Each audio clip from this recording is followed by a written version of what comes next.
r/nosleep. Hosted by you/BrittonRT. The Records of Sam Parks, The Shadows of Chester Mine.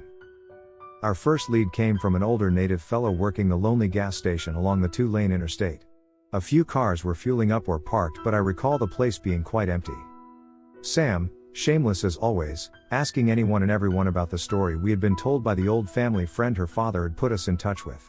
The cashier seemed a bit dispassionate, but he knew of it, and gave us the directions to the small unmarked road we had shot right past. As well as a warning, that weird stuff happened out there and to be careful. Samantha was excited. So was I, to be entirely honest. If for different reasons. Doubling back after filling up, we turned the Jeep onto what barely passed for even a dirt road and made our way for 15 miles or so. The landscape was breathtaking, filled with mesas and little canyons. Everything glowed in hues of orange, brown, and red in the heat of the summer sun. I'm pretty sure it's on the backside of that ridge over there. Sammy was standing and pointing, her upper body sticking out above the open-topped vehicle. I still don't know how she kept the dust out of her eyes. I'm not sure I'd call that a ridge, maybe more of a plateau or something. Whatever, it looks like the thing on the map. Worth a shot. It took over an hour to get to the backside of the extensive mesa. The sun was starting to set and it was beginning to get dark, so we pulled aside in a flat spot and set up camp for the night. Our first 3 expeditions, as Sam loved to call them, hadn't produced anything of note. We had tried some of the more common and popular locations like the Pine Barrens and a few famous haunted buildings, with no luck. So I was skeptical, but going on adventures with her was fun for its own sake. My skepticism would prove to be unfounded. Sam had been right that getting off the beaten path and looking for more obscure locations might pay off, but I wouldn't know that yet. That night was pretty uneventful, if a bit chilly. It's amazing how fast it goes from hot to freezing in the desert. We chatted around a small fire and eventually went to bed in our shared tent. We had a pair of those sleeping bags that can zip together, but Sam wasn't feeling it that night, so we just drifted off separately. I assumed she was eager to wake up and get on with it. The next morning, I recall being annoyed. Between my sore back and being woken by the overly enthusiastic girl I traveled with, I'm pretty sure I cursed a few times. But I don't have records of exactly what I said in my groggy state. We were back on the trail in no time though, cruising through the Navajo lands like we owned the place. It didn't take long before we spotted it. Shit, I guess I was wrong after all. Sam admitted, but at least we had our destination locked in now. It was pretty obvious even from a distance, the only man-made structures we'd seen since we left the interstate. Must have been from the 1800s or something, by the look of it. The old stack of wooden buildings were embedded into the side of the plateau ahead of us. As we approached, I could see they were falling apart. Are you sure it's safe to go in? I remember asking. We'll figure it out when we get there, I'm gonna get the camera rolling. Sammy almost never stopped filming for the rest of the trip, so from here on out I can say with more certainty that things are pretty much accurate to how they unfolded. As such, I might use more definitive language at times.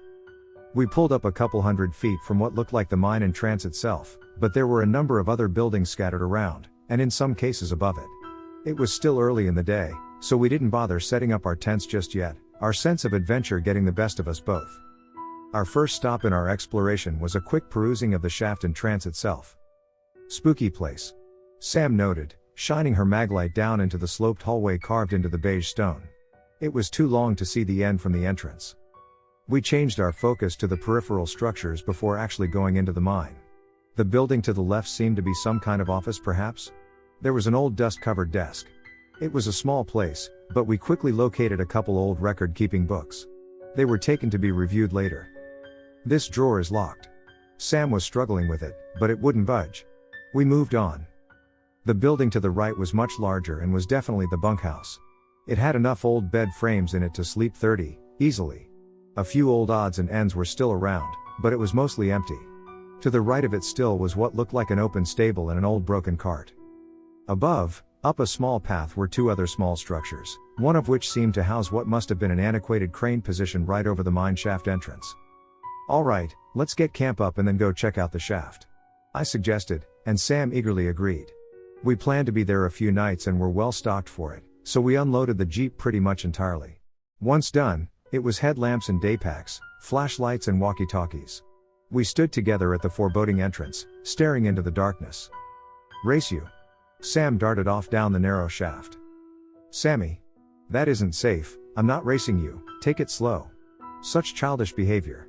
Please.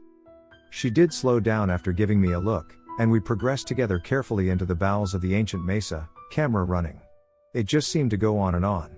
Sam nearly tripped when the minecart tracks suddenly appeared beneath our feet. It looks like they used to go all the way up.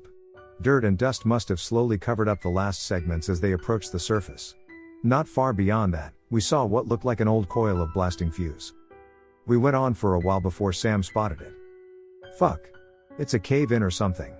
Looks like we're near the end of the road. I could see it too, over her shoulder.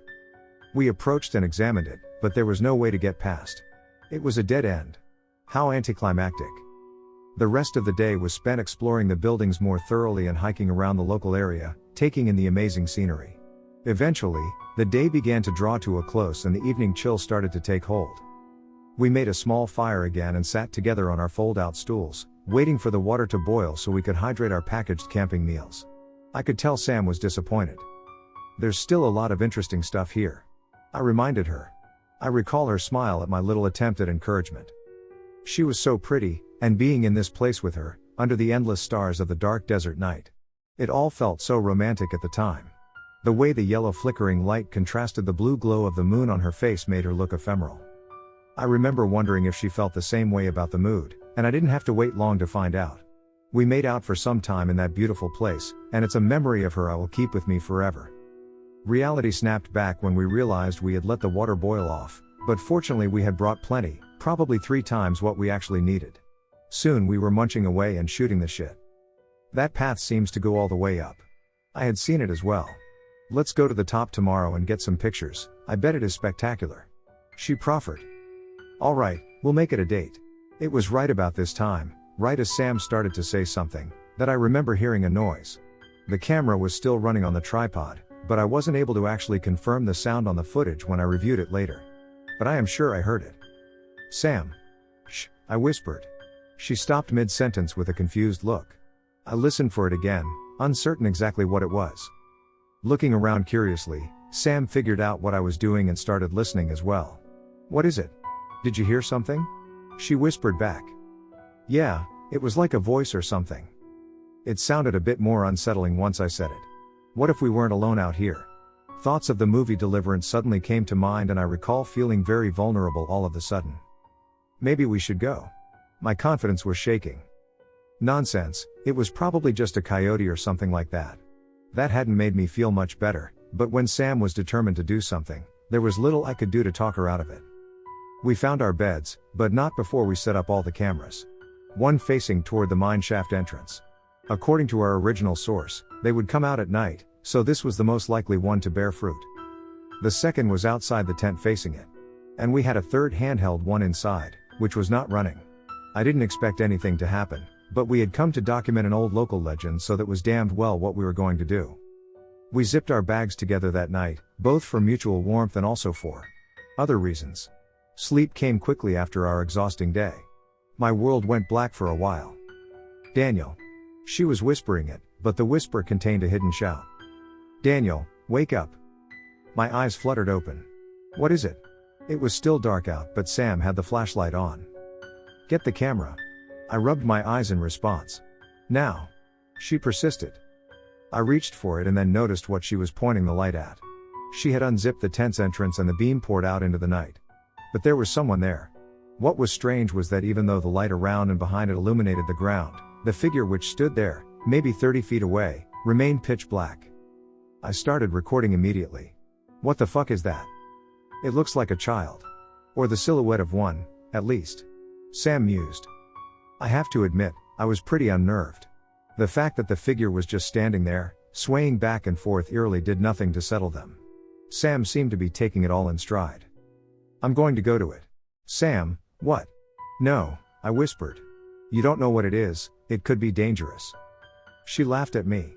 If it is, you think this little tent is going to protect you? I watched with dismay as she crawled out of our small sanctuary and began to approach the figure. I made a restrained shout after her. Step to the right, you're blocking the camera. Get out here, you coward. I scrambled out in response to her command. Finally on my feet, I got a better view of it. She was halfway there, beam right on the thing, but it was still hard to make out what it was. Sam was right, It was as if the silhouette of a young boy or girl was standing, a shadow displaced from any surface, just swaying back and forth. It was deeply unsettling. "Sam, please come back. Please," I begged. As she got close, it suddenly reacted and darted off toward the buildings about the mine shaft. Sam immediately began to chase after it. I shouted at her. "Sam! Stop!" I growled and gave chase as well. "Fuck!" I pursued her as she pursued it. I could kind of still make it out as she tried desperately to keep her beam focused on it, but I could tell she was struggling, and by the time we were in front of the buildings it was gone. We both stopped to catch our breath. "You better have caught that on camera," she said between gasps. "Jesus fucking Christ, Sam. Please don't ever do that again. You scared me more than it did." "What do you think it was?" she asked. Obviously, I had no clue. We wandered back to our little camp, defeated for the moment. The faintest ember still lingered in the fire we had left going. "My adrenaline is flowing like crazy," Sam admitted. "I don't think I'm going to be able to sleep." I had to agree. "Let's get the fire going again and have a few beers? Maybe that will settle us down." Sam didn't have to be asked twice. I restarted the flame and she brought out the cooler. We drank together under the moonlight and considered what had just occurred. "I mean, there's no mistaking what we saw, right? You saw the same thing?" "I don't know what I saw," I replied. "Some kind of shadow or something. But I agree it looked like a child." "We should go back into the mine tonight." I groaned at Sam's suggestion. "Do you really think that's a good idea? We know there is something weird going on here now. Isn't this the whole reason we came here? Why we spent hundreds of dollars getting all the way out to this place?" "Sammy." She interrupted though. "I'm going with or without you. I didn't realize you were such a fucking pussy. Why did you even come if you were just going to chicken out?" "I wanted to be with you." It was the most honest answer I could give her. "Well, once I finish this beer I'm going in. Come or stay, your choice." She knew I would come though, I am sure of it. Standing before the mine entrance again at night was intimidating. Somehow, the darkness inside the long shaft seemed even darker than it had, now that it possessed the context of the night behind us. I really didn't want to set foot in it. "Maybe we should just check out the other buildings first," I suggested, hopefully. "We'll do that too. But first I want to check here." Dasan said this was where they came out, remember? She hadn't needed to ask, of course I remembered. We made our way in, her leading and myself meekly tailing her. Headlamps on and camera recording, her flashlight lit the further depths of the path ahead. It was a straight shot the whole way, not much in terms of danger besides the risk of tripping on the rails when they appeared. Uneventful. We stood in front of the caved-in barrier for a while. I could tell Sam was waiting hopefully for something, anything, to happen. But all we were greeted with was uncomfortable silence. We waited a bit longer before giving up and heading back to the surface. We checked out some of the buildings, but they were as lifeless as they had been in the day. Another retreat back to camp empty-handed. "All right, let's check the footage then," Sam said. This was a plan I could get behind, one that didn't involve me going into creepy buildings in the middle of the night. We sat together next to our little fire and plugged the camera targeting the shaft entrance into Sam's MacBook. Scrolling through the hours of footage, we were soon trying to remember what time it had been when the strange figure had appeared. I had to check my handheld camera to get a timestamp. Nothing obvious could be seen at that time. We started working backward from there. Maybe night vision doesn't work? I wondered out loud. However, my conjecture was disproven quickly when we found a segment showing something leaving the mine. It was subtle, Sam was the one who had noticed it. It was like a dark wisp, emerging and lingering for a moment. Then it slipped off the screen to the right, toward our tent. We looked at each other, my face wearing concern and hers anticipation. She went back further and it became clear that multiple of these things had left the shaft over the course of about an hour. I remember it made me unhappy, and I looked around, suddenly feeling like I was being watched. "Sam, can I borrow the flashlight?" She didn't think much of it and handed it to me, face still glued to her computer screen as she reviewed more of the footage. I stood up and shined the light all around the edge of the camp. I froze in horror. "Sam." I struggled to find the words. "Sam. Sam." "What?" She seemed startled, and she put her laptop down. "What is it, Dan?" "Oh my God." We both watched as I spun the light in a slow circle around the circumference of the camp. Outside the light of the fire were probably a dozen of those strange figures. All standing perfectly still except for the rhythmic swaying. They completely surrounded us. "How long do you think they have been there?" I whispered. "Maybe the whole time?" Sam offered, But neither of us could know. Give me the light. I knew she was going to approach one again. Sam, just stop. We should leave before this gets out of hand. Fuck off, Daniel. She beelined for the closest one. And predictably, as soon as she drew close it fled. She tried the next one, but the same thing happened. I can't describe how nervous I was watching the brave girl confront the eerie shadows. You don't have to be afraid of us, we're friends, she shouted, hoping to get some kind of response or reaction, but a quick survey of the perimeter of the camp with the flashlight revealed the others still standing and rocking in place. She approached yet another and it quickly darted off. I could see the look of irritation in her jade eyes as the light from my camera illuminated her upon her retreat. We need to read those books we found, she said as she approached me. I had forgotten about them already. Sam always had some kind of plan or idea I would come to realize in time. I was just along for the ride. Still in this case, I wasn't comfortable with the figures still lingering about the periphery.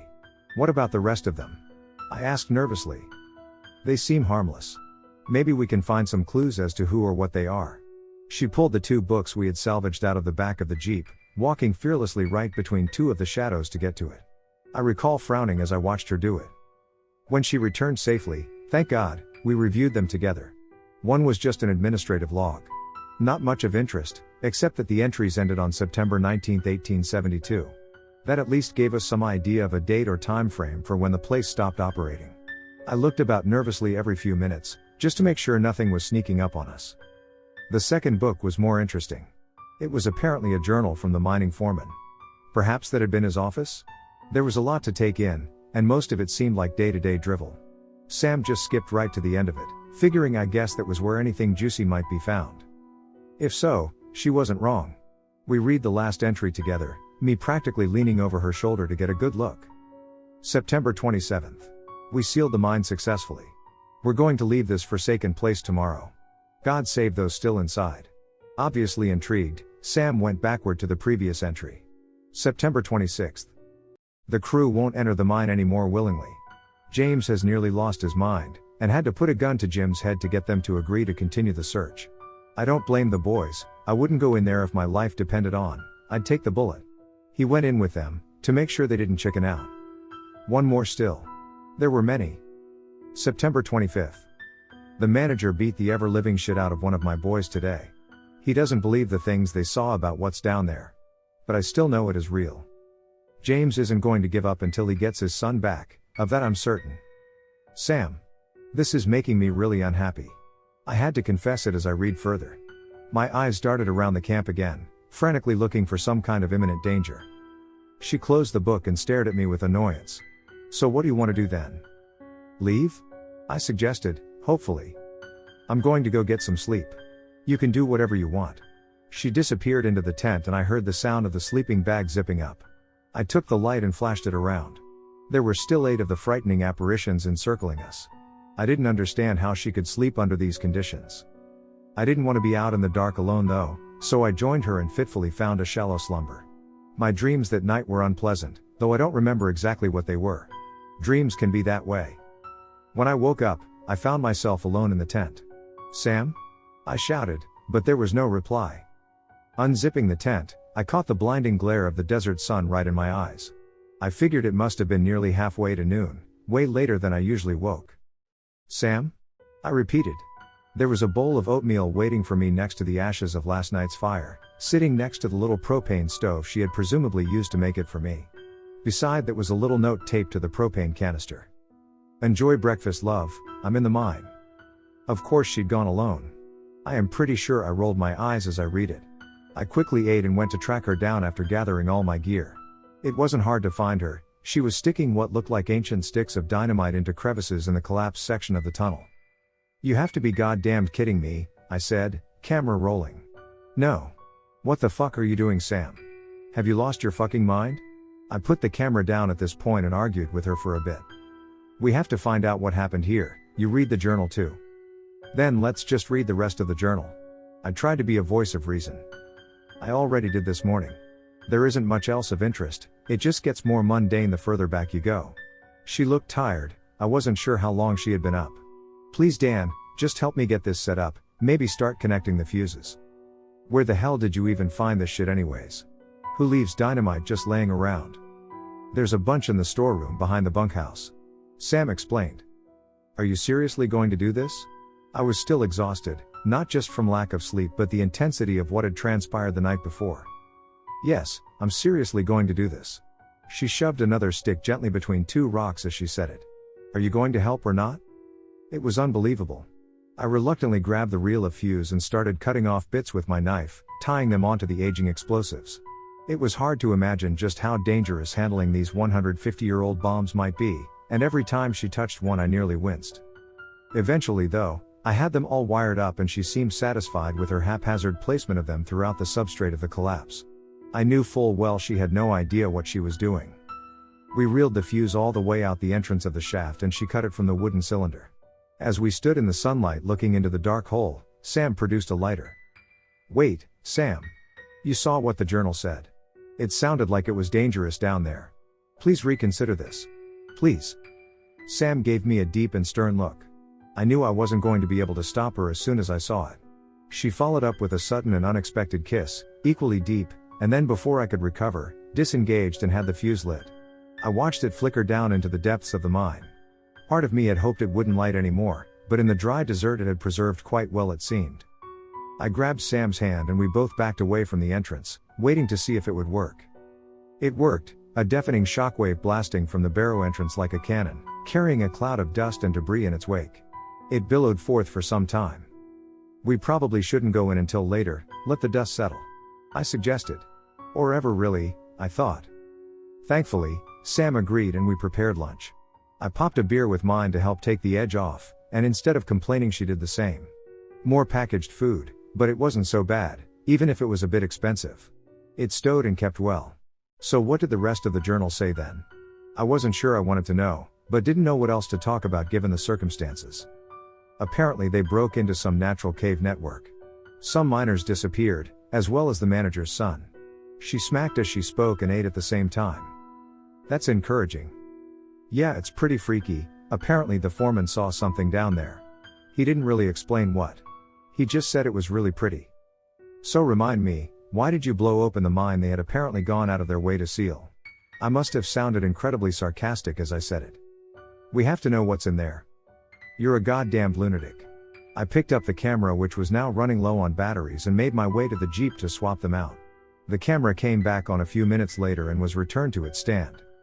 We ended up spending the day hiking up the mesa while we waited for the air in the mine to clear.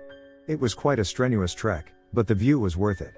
We kissed at the top and then took pictures and videos of the vast and wonderful rocky desert which stretched out to the horizon in every direction. After several hours, we returned to Earth and started to gather our gear.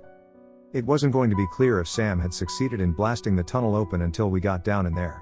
I suggested we wear bandanas over our faces. They might help keep some of the dust out of our lungs. I also decided to bring my pistol. Just in case. The initial descent was uneventful. There was dust and stones scattered around, and a haze of gray hung in the air still. It was tolerable though. I prayed we might find the mine still collapsed. If Sam had been able to see through my bandana, she would have seen the frown plastered on me when I saw the small opening. It was barely big enough to crawl through, and we'd have to pass our packs through it first. No fucking way am I going in there. She gave me a mischievous look. It'll be fun, we might discover something. Did I even read the same goddamn journal as you or am I just imagining it? The fucking shadows lurking around our tent? Yeah, it's pretty exciting, right? She gave me a quick peck and then pushed her pack through and started climbing in. It only took a moment. I wanted to slap myself in the face. I reluctantly followed her through, also pushing my backpack in before following it. There was a lot of collapsed debris on the inner side, but it was navigable and we soon found a clear section of the shaft once more. It kept going for a while, and the air became less heavy but more stale the further we descended. Something felt off about the whole place. We reached some kind of cross-section where it leveled out and split into multiple directions. Let's start with the left, like you'd follow a maze. So we don't get lost. At this point, I was just following Sam's lead. We wandered along a bit, passing old-looking wooden support beams and trailing the tracks. This doesn't look very safe at all. I ventured, but my complaint met on deaf ears. A derailed minecart lay on its side next to the rails. There was evidence some mining had gone on here, but the path ended. We turned back and picked the next path. This one went down further. I would be lying if I tried to claim that the ever-present fog of black around us didn't bother me. I could only imagine that those things were following us, just out of sight, hidden in the inscrutable darkness. Lucky us. I can see where it breaks through to the cave. Just like the journal said. Lucky indeed, I remember thinking with irony. I reluctantly followed as she slipped into the hole which connected to this other subterranean space.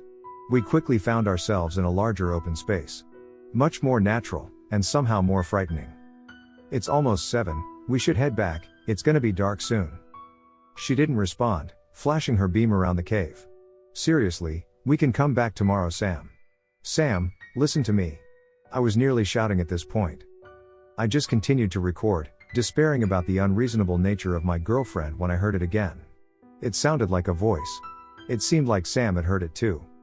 I think it came from over there. She started moving toward the spot she thought it had originated from, revealing a small hole which led down into a lower chamber. Her pack came off and she started to climb in. Stay here so you can pull me back up. I didn't bother to protest at this point, and instead just let her do her thing. I hated this place though. Something felt terribly wrong. I felt like I was being watched, and my headlamp could only light so much at once. After a few minutes, I shouted into the hole. Hurry up. There was no response. Sam? Are you there? Still nothing. Fuck. I tried again. Sam, this isn't funny. When she still didn't reply, I cursed and took my own pack off, climbing into the hole to try and fish her out. It was a short drop, I figured I could climb back up just fine, but the crawl was nauseating. It twisted and turned, and there was still no trace of her. Just how far had she gone? Sammy? Finally a reply. Daniel, go back. Go, go, go, go. I couldn't turn around, so I just crawled backwards as fast I could. You're coming, right? Yes. Go.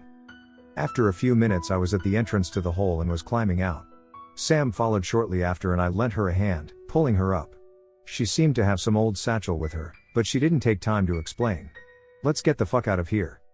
I am not sure there are words I'd ever been more happy to hear. We quickly escaped the dark and quiet place. It was already nearly night when we left the mine. I started making a fire while she explained frantically. There was just a pile of bones, Dan. A fucking pile of human bones. Some of them were broken, it looked like they had bite marks on them. Daniel couldn't tell if she sounded frightened or excited. Probably both. We should get the fuck out of here. I offered again. There were old clothes and shit, they looked like they had been torn to shreds, stained with crust that might have been blood. Probably was. She stared absently in the direction of the mine as she said it. Then she remembered the bag she had picked up. Sam immediately started shuffling through it. There was some random junk, but 2 items of particular note were pulled out. A revolver, and a ring of keys. She considered them for a moment, and I waited in silence, eyeing the growing darkness suspiciously, expecting to see the strange visitor slip into the edge of the camp again. I really don't feel comfortable staying here tonight. I was practically pleading. Sam, be reasonable. You have your gun, right? She asked. Well yeah, but so did that guy, apparently. Sam checked the cylinder and it was only half loaded. Hey, Daniel. A thought came to Sam as she took a seat next to him. You don't think this was the manager's gun? From the journal? How the fuck should I know? I'm going to go see if one of these keys can open that drawer. I cursed at her and started boiling water. At least it was nearby, and it wasn't fully dark yet. I watched with disdain as the light from her headlamp flashed around the inside of the little office, revealed through the small window. When she returned, I had a beer cracked for her, hoping it would keep her from running off again. Look what I found, she said. What is it? It looked like some strange wooden doll. Bound together with twine, it was bent and gnarled, made from twigs and sticks, with bits of bone and some teeth here and there. Beats me. That was in the drawer? I inquired. Nah, that was empty, but I spotted this affixed under the desk with some sort of glue while I was poking around. Strange thing to glue to the underside of someone's desk, don't you think? She set it down and downed half the cores in a single swallow. I think in the morning we should take a bunch of pictures of this place and then maybe go do some more research into it. We can come back with more people and get to the bottom of this another time. Fucking thank God. Why don't we leave now, and just go get a motel? I'm tired, let's just finish eating and go to sleep. I was tired as well and reluctantly agreed, but not before we set all the cameras up again. Since it was our last night, I used the remainder of our firewood to make the fire as large as possible, hoping it would persevere until morning, or maybe stave away whatever these foul things were that had haunted the camp last night. It was difficult to kiss Sam. My mind was filled with thoughts and fears and uncertainties. Sleep never really came, and I laid awake wondering if they were out there, standing and watching us, swaying back and forth. I had to know. Wriggling from our unzipped tent, trusty flashlight grasped like my life depended on it, I found my feet and spun around looking for them. Nothing. Reluctantly, I found my sleeping bag again and tried to doze off. I almost succeeded, when I noticed something moving in the corner of my eye. It was a silhouette on the surface of the tent, as though someone were standing between us and the fire. It swayed. Sam. I shook her and she popped awake surprisingly quickly. Look. She frantically pulled herself out of her bag and clawed her way through the process of unzipping the tent, evacuating into the freezing night still in her underwear. I followed her, as I usually did. They permeated the camp, not bothering to stay outside of the light of the fire. Facing in random directions. This time, they didn't seem to pay us much attention. Sam tried to approach one but it simply backed off into the dark. A quick glance with the flashlight revealed that it still lingered at the edge. I wonder if they want something? I was less concerned with Sam's absent speculation than the sound which suddenly tore the eerie quiet of the desert apart. It sounded like someone vomiting repeatedly. It was coming from the mine, or the buildings at least. Sam's flashlight quickly found the structures, searching for its source. No luck, but the noise continued and seemed to be getting closer. Sam. The shadow things. They are backing off. My observation was acknowledged as I watched her take in the sight of the ethereal figures retreating into the night. In the opposite direction of the incoming noise, no less. Another sound of puking approached. This is the time we leave, Sam. I was so frightened as the noises grew ever closer, I frantically grabbed the cameras and threw them in the back of the Jeep. She just stood there as I tried to haphazardly tear the camp apart. It's beautiful, she said. Sam. I grabbed her by the wrist and practically forced her into the passenger seat. I didn't bother to finish breaking down camp beyond grabbing the cameras. In seconds I was in the driver's seat. I turned the keys. The headlights went on. And I saw it too. It's hard to describe what it was. It seemed to defy explanation, like it existed in unnatural ways, perhaps at angles or in spaces I didn't really understand. It was indeed beautiful though. And it was getting closer. I locked in reverse and immediately pulled back into a rapid 3-point turn, and we were off at nearly 80 miles per hour into the dark night of the cold desert. I just hoped I could remember how to get back to the road in the dark. What the fuck was that thing? I eventually asked out loud, as much to myself as her. I have no idea. She seemed lost. It wasn't like her. We're not coming back. That seemed to snap her out of it. Of course we're coming back. What the hell? You saw it, you admitted it, she cried out. We'll talk about this later. We drove in relative silence for a while. Sam fished out the old journal again. I understand now. I didn't get it at first. Get what? I asked. She found and read the entry out loud as we screamed across the dirt. September 18th. The boys found something pretty inside the cave. I went and saw it myself. I don't know what it was, but it seemed harmless at the time, unmoving. It was only when James' son disappeared from his office today that we realized we might be in danger. The bizarre and beautiful shape was nowhere to be found. James is going to kill me if I don't find him, I'm sure. Who the hell lets a kid wander around a mineshaft anyways? I asked, trying to avoid running into some unseen boulder. Sam didn't have much of an answer to offer. It was a different time, I guess. Are we going to talk about that thing? What's there to talk about? She responded. It was hard to come up with an answer. After what felt like an eternity, we found the interstate. Security. Civilization. I blazed down the road at breakneck speed, putting as much distance between us and that place as I could as the night continued to hover about us, our headlights bleeding into it like swords of clarity. We ended up sleeping on the side of the road until morning, about 50 miles down the interstate. It wouldn't be until the end of my time with Sam that we'd find out what exactly the thing was, buried under that obscure mesa deep in Navajo country. But we did find out one thing. Weird and unusual shit is out there, waiting to be discovered. And as much as it terrified me, from that point on I was hooked. Not just because I was in love with Sam, but because I wanted to know what was real and what wasn't. We had gone into that one completely unprepared, winging it by the skin of our teeth, but the next time would be different. That night, 5 beers in each, we agreed we'd never be so reckless again. But we'd scratch the itch and keep going. We'd find the strange and unthinkable, and do our best to document it. To understand it. I even agreed that we'd even return to Chester Mine. Someday.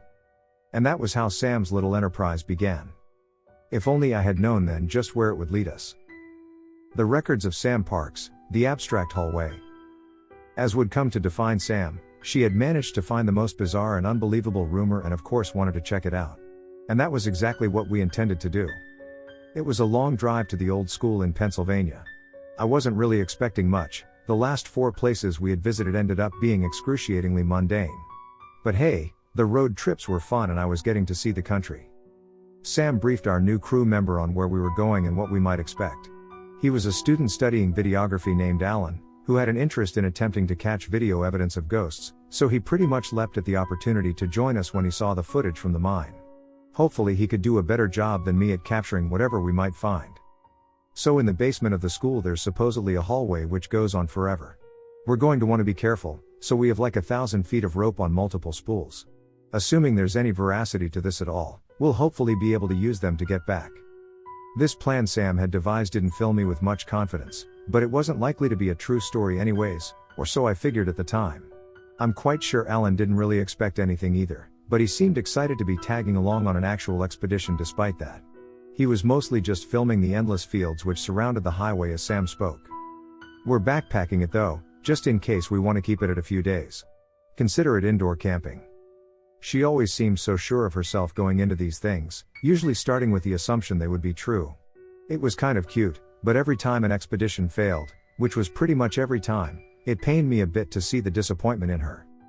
Finally, just before nightfall, we arrived at the old building just beyond the suburbs of Pittsburgh. It was boarded up but there was no gate or anything blocking us. Appeared to be an old elementary school, God only knows when it closed. The door was locked of course. We'd be breaking and entering, with a power drill to the lock. It didn't take long before we were in. Sam, Alan, and I did a quick scouting of the seemingly normal grade school before unloading. Nothing out of the ordinary. Let's check the basement. If there's nothing there, not much point in pulling out all our stuff, I suggested. It took some time to locate it. The door leading down was pretty obscure, hidden in a remote corner of the sprawling complex. It was a narrow and steep descent, and there was no power in the building so it was pitch black below. Alan was already recording while Sam and I surveyed the underbelly of the building with our flashlights. Looks like utilities mostly. Alan noted, soaking in the room with his camera.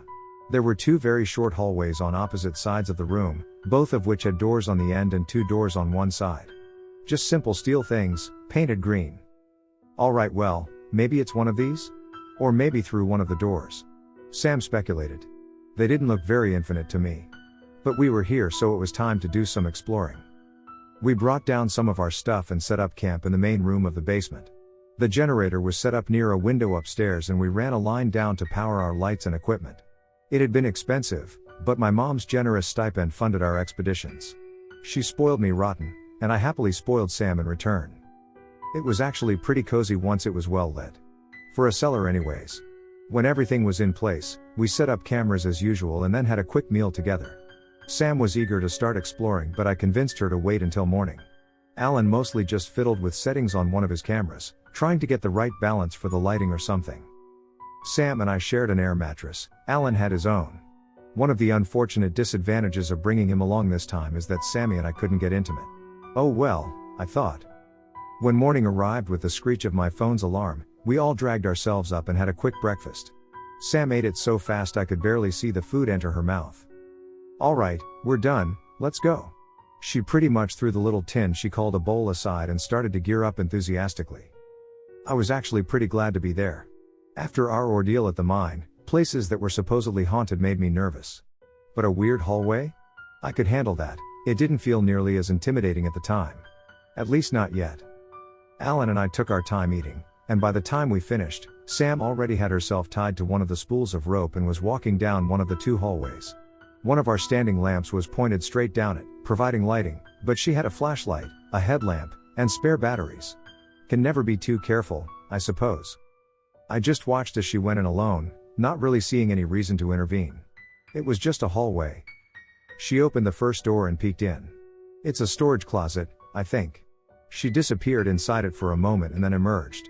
Our eyes met and she shrugged, then went on to the next one. I don't know what this room is. It's completely empty though. Finally on to the door at the far end of the hallway. I remember yawning at this point and thinking about instant coffee. I had started boiling water on the little electric stove when I heard Sam's voice come from two directions at once. It almost seemed to resonate through the room in a loop. Holy shit. The sound of surprise in her voice was unmistakable, even beyond the words themselves. Alan grabbed his camera and went to see what was happening, but my gaze drifted in a different direction. I knew I had heard her voice coming from the other hallway as well. I was certain. And I was right. The door at the end of the opposing hallway was open, and just inside the door stood Sam, looking out at me. I turned the other way and saw her backside, holding the door open as she looked through it herself. "Guys. I can see myself," she said, shockingly calmly. I did a double take, just to make sure I wasn't losing my mind. Sam started to walk through the door. I wasn't sure how I felt about that, but it was too late, and in moments she was back in the main room. The rope went right through one door and out the other. Alan was already down the hallway and filming through the door. "Oh my fucking god," he muttered. I had to see it for myself, so I walked up next to Alan and caught my first glance of it straight on. It was the most bizarre thing I had ever seen in my life. You could see yourself from behind looking into the doorway.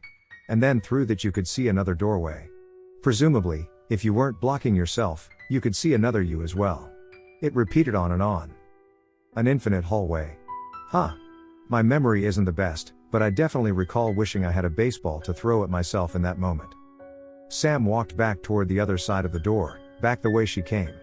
Meaning she was approaching me and Alan. Her devious smile was unmistakable and I wondered what she had planned. She kissed me through the door, just a peck. There, we've kissed twice. I didn't really get it, but she pointed behind me. Of course, the two of us were standing over there as well. "This is fucking weird," I stated. Alan kept surprisingly silent, just continuing to film as he walked through the door, emerging from the other side.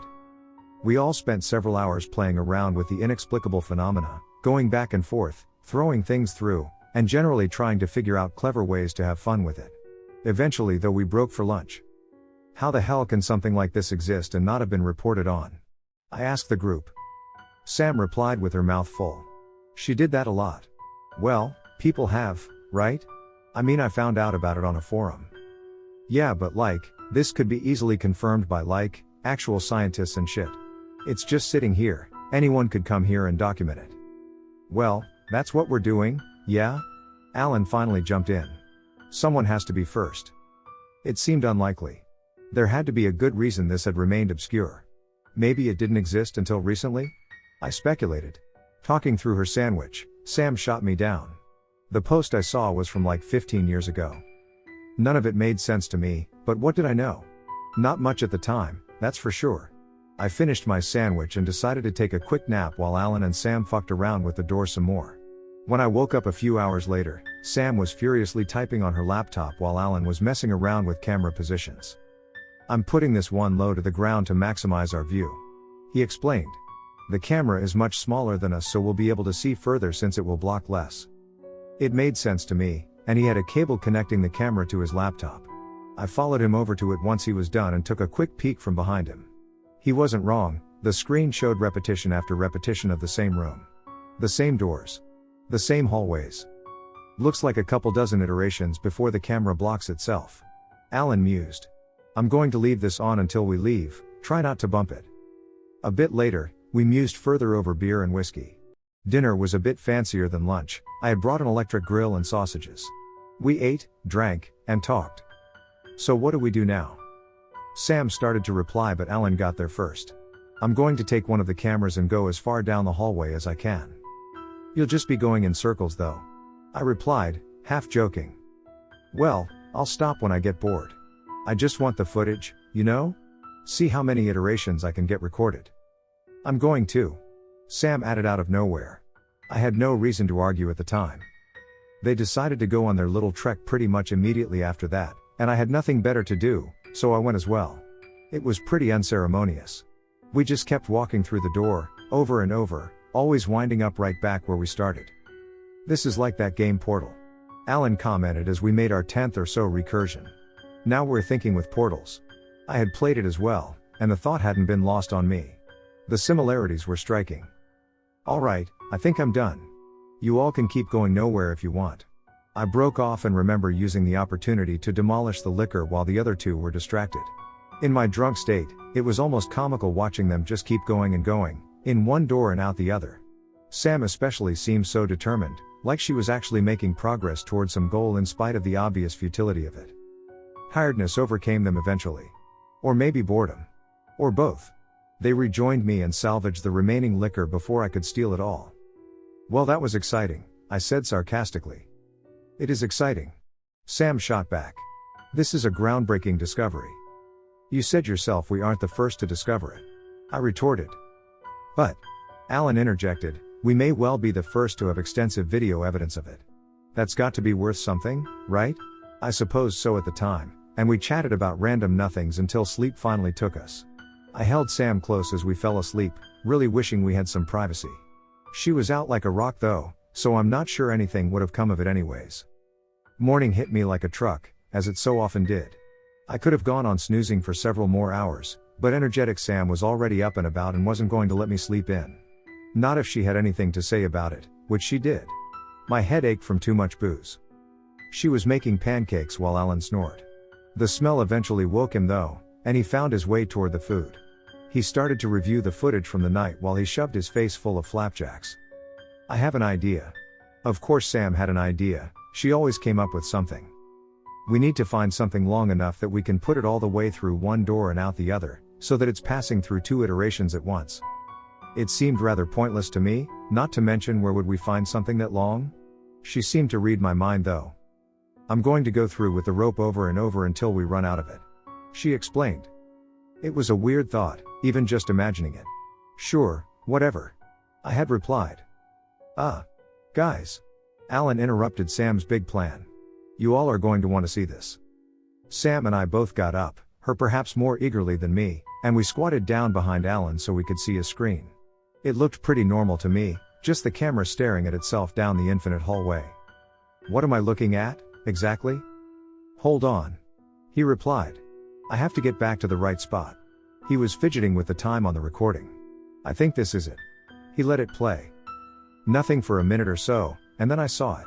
One of the doors opened, several iterations in. It closed again shortly after, rather uneventfully. And that was it. Did one of you all open the door? I don't get it. I figured one of them must have gone into the room earlier in the video or something. No, I checked the footage and nobody entered or left that room at any point. Sam immediately caught the imperative detail though, right before Alan was about to point it out. None of the other doors opened. Just that one. The other repetitions of it remained closed. I remember the sinking feeling as I realized she was right. Play it again. Alan obliged. 3 repetitions down the hallway, the furthest door on the hallway's right opened. The one that led to the empty room. Its doppelganger doors on loops 1 and 2 remained closed the whole time. Somehow, that one iteration was different. What the fuck? I muttered. What the fuck indeed? Alan added. I checked the rest of the footage and this was the only time it happened. I had been cloistered in this tomb of a basement for too long. Needing some fresh air to process it all, I took my leave. I'm going to take a walk. This is a bit much for me right now. Alan didn't respond, but Sam offered to go with me, and we both found ourselves in the early autumn air, walking the grounds of the old school. Trees were bright with yellow and orange and the sun felt good. I needed to clear my head. Sam, on the other hand, immediately started rambling excitedly. What do you think it could mean? She started, and I wanted to plug my ears to just get a moment of silence. They must not all be the same? She went on. Well, I watched you two walk through a dozen or so more times than I did, and yet here we are. I have to admit that I thought it was confusing though. We walked together and found a bench. Sitting together in privacy for the first time in days, it didn't take her long to engage me and we finally spent a bit of us time. But my mind kept drifting back to that door. It disturbed me. I broke away from Sam long enough to ask the question which had slowly developed in my brain. Sammy, we might not be alone down there. I thought about that too. The more I considered it, the more I hated it. I had really been happy to discover this was just some cool and inexplicable hallway. This was an unwelcome development in what had otherwise been a seemingly exciting and harmless excursion. Maybe we should sleep upstairs tonight, I offered. I'm okay with that. When we got back down into the depths of the cellar, Alan was nowhere to be found. We looked for him for a while before we heard the door to the basement open, and seconds later he was bopping down the narrow stairs. "Where were you?" I asked him. "Bathroom, but never mind that, check this out." I couldn't help but notice he looked a bit spooked as he went back to his computer. "This happened while you two were up doing whatever it was you were doing." Sam and I once again were squatting next to him, and he already had the video at the right spot. It was just a paused frame. That same door, third one down, it was open again. And someone was peeking out around from behind it, staring right into the camera. "Oh, fuck no." I remember being extremely loud as I said it. "We're not staying here tonight." "He looks really old." Sam commented to nobody in particular. Alan pressed on. "We have to keep the cameras going for a few more days." "We have to." I was not sleeping in that basement another night, not a chance. "Let's move camp upstairs at least, we can keep filming down here." Seemed like a reasonable compromise to me. Everyone agreed, and we spent the rest of the day getting settled up in the hallway. It was a bit draftier, and I had wished we had brought a tent as the evening set in. Sam, always prepared, produced her secret stash she had smuggled along. Taco mixings and tequila. It was a welcome treat, and I nearly forgot about my earlier hangover as we indulged for yet another night. As the light from the windows faded, the two lamps provided the only source of illumination in the empty hall. It was in that darkness that we saw the headlights penetrate into the hallway. They were coming from out front, where we had parked the Jeep. A few minutes later, they turned off. "Shit, what do we do?" I asked. I remember thinking that we were definitely trespassing. "Just chill," Sam responded. Sure enough, a few moments later the beam of a flashlight turned on and the door was tried, opening immediately as it lacked its lock. A dark figure walked in, indiscernible behind the glare of the light. Unsurprisingly, it immediately headed our way. We were all frozen in place, awaiting the inevitable stranger. Coming into view at last, it was what I feared. "What are you all doing here? This is private property." The officer wasted no time laying into our little group. Sam spoke up before anyone else could get a word in. "We're just doing urban exploration, sir." "Well, do it somewhere else. Did you all drill in the lock? That's vandalism." "No sir, it was like that when we arrived." She lied. "Well, regardless, I want you all cleared out as fast as you can. I'm gonna wait until I see you all drive off the property." I was actually kind of relieved. Sleeping in this place knowing there was some creepy old man in that hallway was a discomforting idea at best. I replied immediately. "Yes sir, sorry to bother you." Sam looked annoyed though. "I need you to see something." She injected. "Sam, no." I reacted, horrified by what I knew she was about to do. The officer replied. "What I see is you three wasting my time. Get on with it, get your stuff and hit the road. We just need to go get our equipment from the basement, then we'll be out of your hair." I tried to keep Sam from speaking too much by interjecting before she could. "Go on then." The cop just stood there, waiting for us to do our thing. It took a while for us to get everything packed up, and we weren't even halfway done when we heard the door to the basement open and footsteps descend. "What are you all doing down here, anyways?" the officer inquired. "Nothing sir, just exploring." Sam wasn't going to let me keep her at bay though. "Look down the hallway to your right," she blurted, much to my displeasure. It was a simple request, and so he did exactly that. A few moments passed of him standing in silence, and then he slowly approached the open door, camera still sitting on the floor in front of it. The man lingered in front of it for a while, eventually putting his hand through the doorway, palm forward. It was retracted immediately. The officer gazed back at us with a look I remember being some combination of confusion and perhaps fear. "What is this?" "It's an infinite hallway," Sam excitedly proclaimed. I wanted to facepalm. Alan chimed in. "Not quite that though. There's someone in it. Somehow." It was obvious the officer had no idea what to make of any of it. He looked back into the infinite abyss again and stared in silence for an uncomfortably long time. Nobody said a thing as he just soaked it in. Finally, he turned and walked to the stairs. The look of distress on him was plain. "You all have yourselves a fine evening." I could hear him dashing up the steps like he was running for his life. Sam seemed disappointed that she didn't get to show off her discovery further. I was relieved he was gone though. The last thing we needed was meddling, by cops no less. Of course Sam managed to turn a good thing into a bad one with her next statement. "Looks like we're staying here tonight after all," she exclaimed. At least Alan seemed excited. I kept thinking about that old man, peeking around the door. It bothered me immensely. We reconstituted at our upstairs camp after confirming the cop had fled and his car was gone. I had consumed enough tequila and went for a beer this time. Another hour of spotty conversation and then we all retired. Morning came surprisingly fast. Breakfast was postponed by Sam and Alan, who both made their way down to the basement and the cameras almost the moment we had awoken.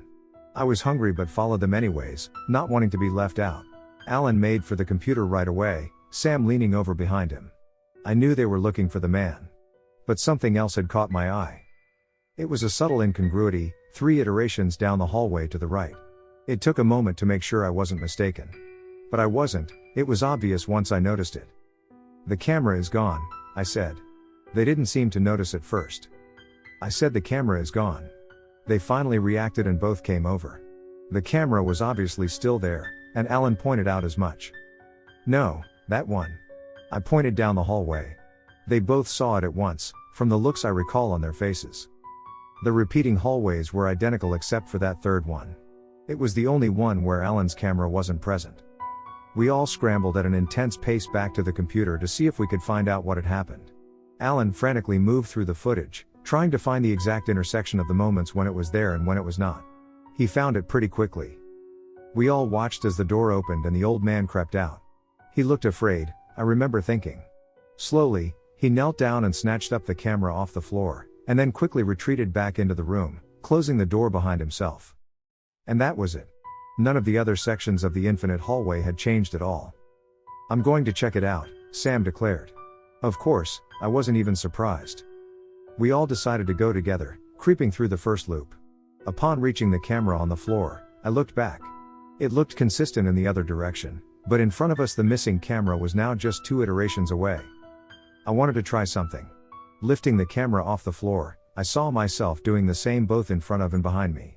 Except for that one bit of hallway where the camera was missing. In that one, I seemed to just grab at nothing. I put the camera back in place. "I don't like this," I stated, knowing I'd be ignored. Sam and Alan were already into the next section, so I quickly caught up. Only one more to go now. We all paused right in front of the door leading into the section with the missing video camera. I had an ill feeling. I was certain that Sam was going to walk in there and knock on that door the man had come out of. I would have bet anything on it. And she didn't disappoint. Blazing right in like it was nothing, she was standing in front of the door seconds later. What was weird was that once she entered this one section, I could no longer see her in any of the other ones. She knocked 3 times. There was no response. She tried the door handle but it was locked. "Hello?" she shouted. Trying again, Sam continued knocking, getting increasingly loud. I almost felt sorry for the old man. I had no idea who or what he might be, but maybe he just wanted to be left alone in his weird. Well, whatever this place was. It was Alan who brought the next and most disturbing observation to my attention. "The lights are going out. Down the hall." I diverted my gaze toward the direction he was looking. Sure enough, they were. In one loop of the hallway after another, the lights would flicker and go out.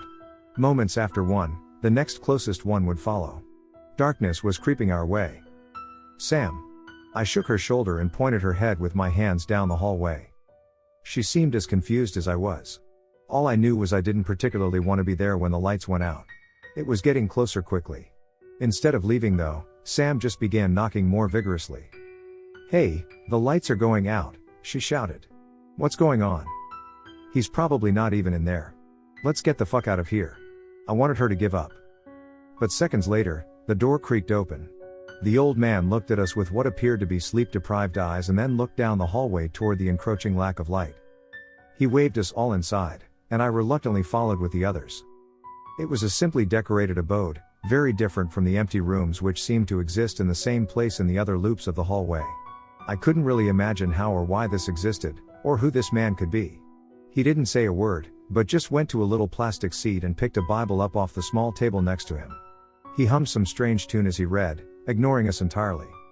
I saw the lights go out in the hallway through the crack under the door. "Hi, I'm Samantha." She held her hand out to the old man. He continued to ignore her, humming to himself. He seemed to have candles, food, water, a bed.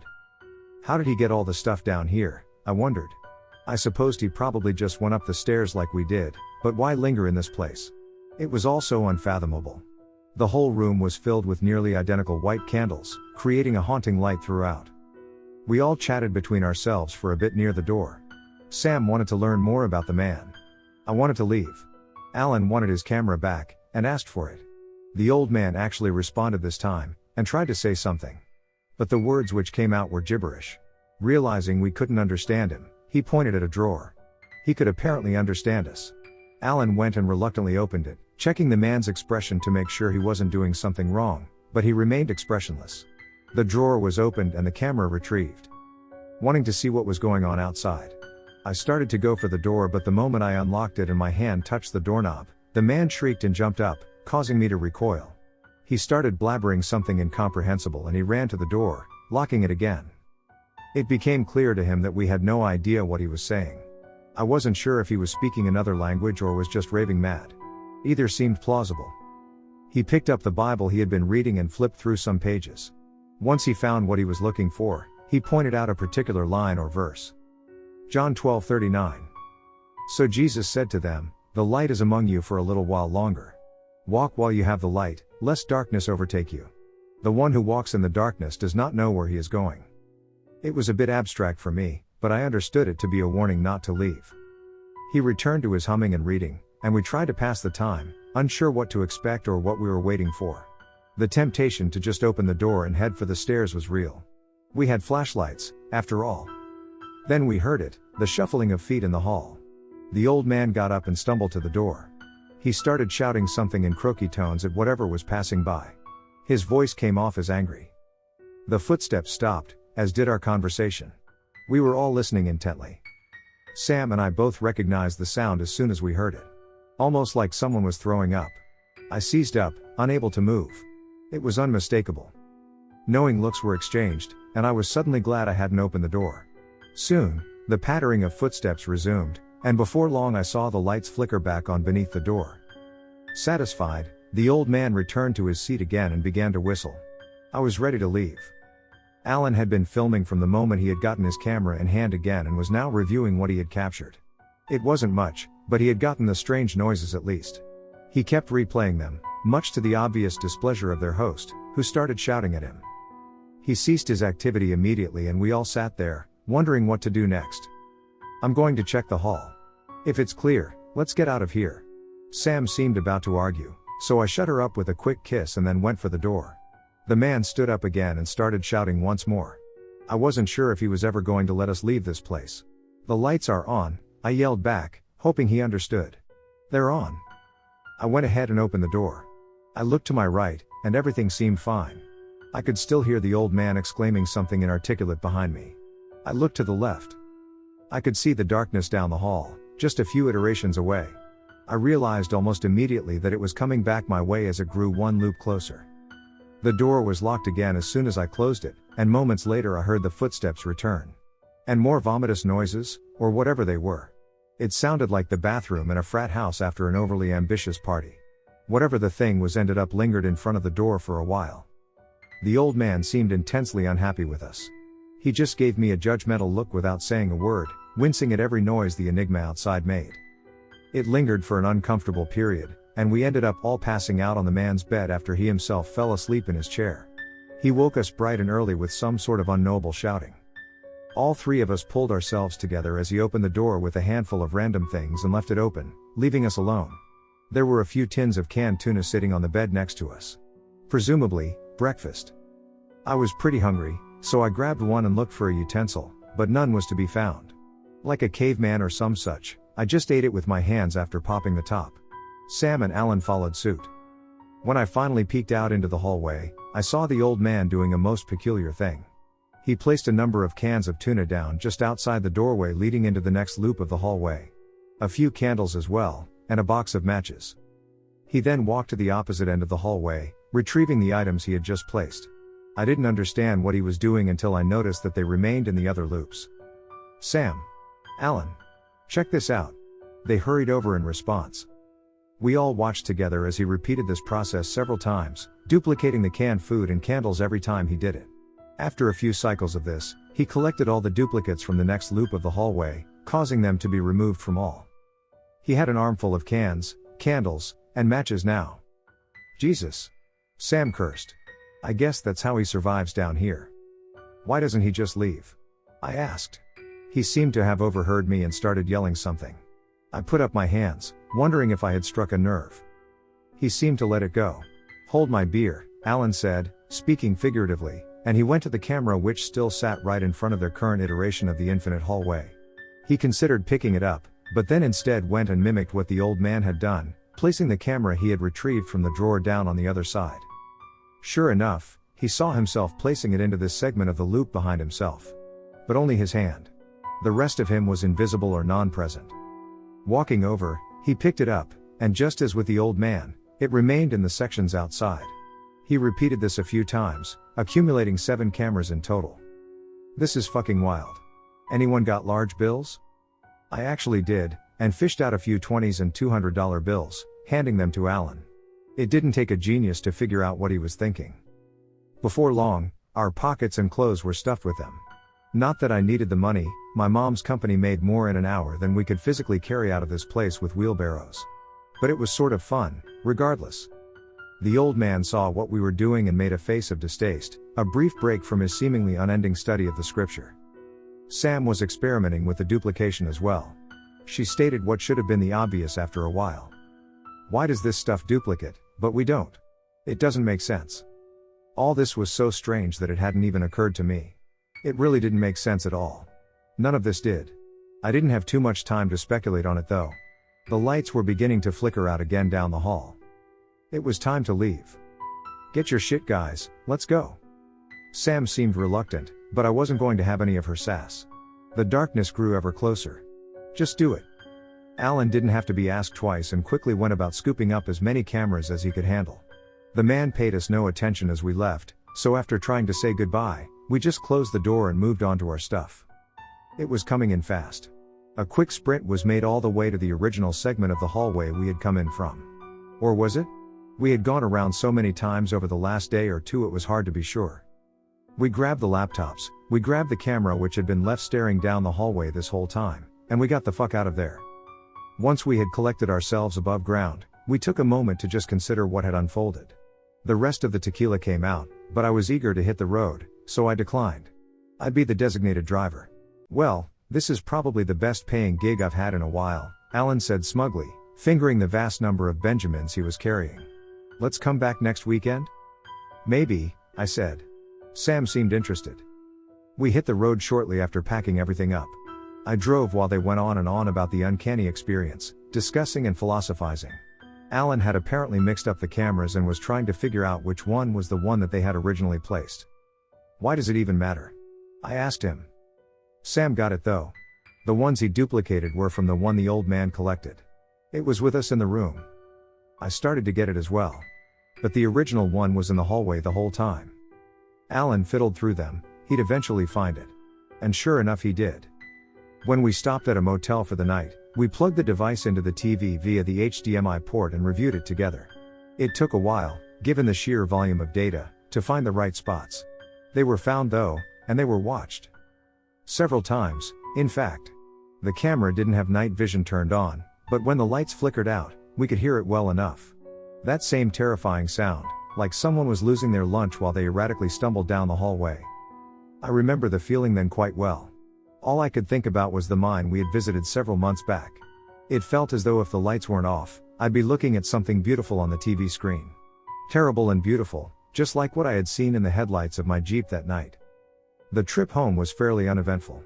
Sam mostly spent it trying to figure out where we would go next while Alan relentlessly analyzed more and more of the video we had captured. It took us a few days to get back to Arizona, but by the time we finally had, it was universally agreed on. We'd revisit the infinite hallway the next chance we got. And it didn't take long. Just a few weeks and we were back on the road again. When we got there though, it wasn't the same. The hallway remained, but the man was nowhere to be found. The strange creature lurking the halls never materialized. It was just infinite repetition, as far as the eye could see. A few days were spent searching and wandering to no avail, and we eventually gave up. We'd never find the old man again. But we had videos and writings, as well as our own experiences. Part of what would become an ever-growing archive of the bizarre and unexplainable. Upon returning home, Sam, Alan, and I all began to research toward our next expedition. It would probably turn out to be nothing, a dud, but you never knew until you tried. That was becoming increasingly clear.